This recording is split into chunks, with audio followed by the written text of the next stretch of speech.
Did you know that Rust has an infinity operator? What would you need infinity for? Problematic situations arise when you run into infinity, especially in computers, because if you give them a number that's infinite and they want to loop through or iterate, they're going to run into a wall that can never be reached. Well, they'll just sit there and waste resources. If you want the infinity operator, there is one through a range.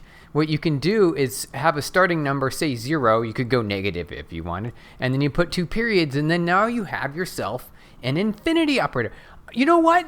This is basically, what do you think the difference is between a while true and a for 0? Well, I guess there's some nice differences between these two, right? So you've got an infinite loop here, you've got an infinite loop here. You also have an infinite loop here. So now I got 3 different kinds of infinite loops. In each of these cases, if you don't have this break statement, the computer will just run forever and it will have nothing to do. And so that's the situation you do not want to be in. So make sure you add your breaks to your infinite loops.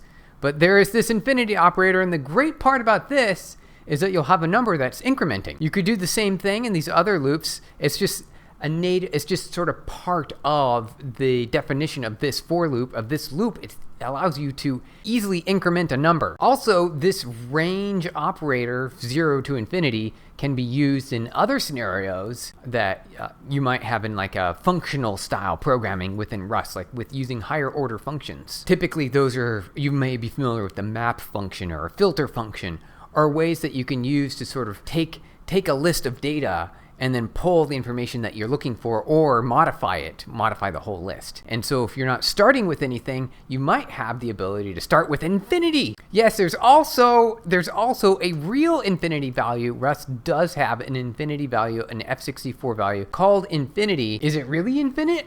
I don't know. What is actually, let's print it out. What's it gonna print as? Print ln exclamation point All right, what does infinity print as? Oh, whoops, I had some infinite loops. Oh, we gotta make sure to comment out the infinite loops. Okay, here we go. What is it gonna, wait, really? That's all it prints? Is it printing the variable name, or what is it printing here? No, it's actually inf, infinity. What do you know?